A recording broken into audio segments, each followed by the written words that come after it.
Check in कर रहा था ना, उस दिन उसने बताया था कि वो लॉस एंजलिस से बिलोंग करता है। लेकिन इन्वेस्टिगेशन के बाद इस नाम के किसी भी आदमी का एग्जिस्टेंस नहीं मिला। इसका मतलब रोलैंड ओवन का असली नाम कुछ और ही था। कोई जानकारी या रिश्तेदार नहीं मिलने पर उसकी बॉडी को एक फ्यूनरल होम यानी कि उस वक्त के क्रियाक्रम करने वाले घर में भेज दिया गया। ये कहानी साल 1930s के उस वक्त में बेहद फेमस मिस्ट्री बन गई और हर अखबार में छपने लगी। लॉस एंजलिस में रहने वाले बहुत सारे लोग पुलिस को कांटेक्ट करके ये जानने लगे कि कहीं मरा हुआ आदमी उनका कोई रिलेटिव तो नहीं है, लेकिन पुलिस को ऐसा कोई भी नहीं मिला। अगला सबसे मेजर क्लू था डॉन, जिसके बारे में होटल के स्टाफ वालों ने बहुत बार बात किया था, लेकिन इस नाम से भी कोई भी इंसान नहीं मिला और इन्वेस्टिगेटर्स के सामने एक बड़ी दीवार खड़ी हो गई। आखिर कौन था ये रोलैंड ओवन? क्यों उसे इतनी बुरी तरह से टॉर्चर करके मार दिया गया? आखिर वो नकली नाम से क्यों उस होटल में रह रहा था? पुलिस के पास एक भी सवाल का जवाब नहीं था। एक पेपर के जरिए अनाउंस किया गया कि रोलैंड ओवन को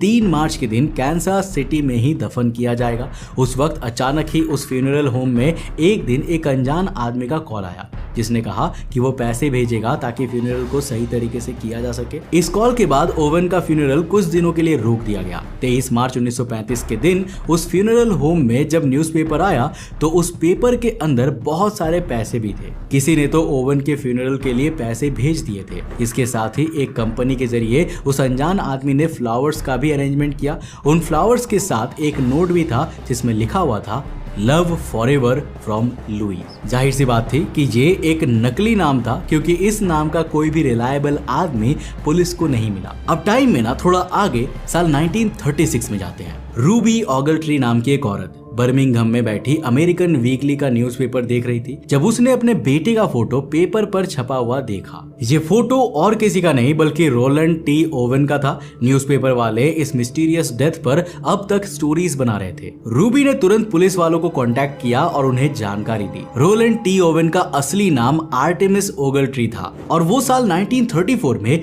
बर्मिंघम से बाहर शिफ्ट हो गया था। उस वक्त वो सिर्फ 17 साल का था, यानी कि अपने डेथ के वक्त वो लगभग 18 साल का रहा होगा। लेकिन इससे भी दर्दनाक बात यह है कि रूबी ऑगलट्री को शक भी नहीं हुआ था कि उसका बेटा मर चुका है, और वो इसलिए क्योंकि उसके मरने के बाद भी कोई उन्हें लेटर्स भेज रहा था। जी हाँ, सही सुना आपने। साल 1935 के स्प्रिंग सीजन में कोई उनका बेटा बनकर उन्हें लेटर्स लिख रहा था, जिससे रूबी को लग रहा था कि वो बिल्कुल सही सलामत है। उस वक्त रूबी को थोड़ा बहुत शक हुआ भी था, क्योंकि वो लेटर्स किसी ने टाइपराइटर्स की मदद से टाइप किए थे और उनके बेटे को टाइप करना नहीं आता था। कुछ देर के बाद ये खबर भी सामने आई कि आर्टेमिस ओगलट्री होटल प्रेसिडेंट में आने से पहले सेंट रेजिस नाम